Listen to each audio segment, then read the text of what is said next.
how to view your loan balance on Truist app.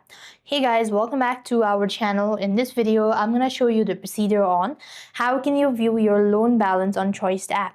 So basically, to view your loan balance on Truist mobile app, you can follow these steps. First thing first, you want to sign into your Truist mobile app and log in using your credentials. After which, you want to tap on a specific loan account. That means you just want to go to the home page and select the specific loan account from the account summary screen. Next, you want to select account details in the top right corner of the screen to see the current balance and payoff amount as well. And alternatively, for mortgage, so you can just select the account and go to view additional detail to see the details up to date information as well.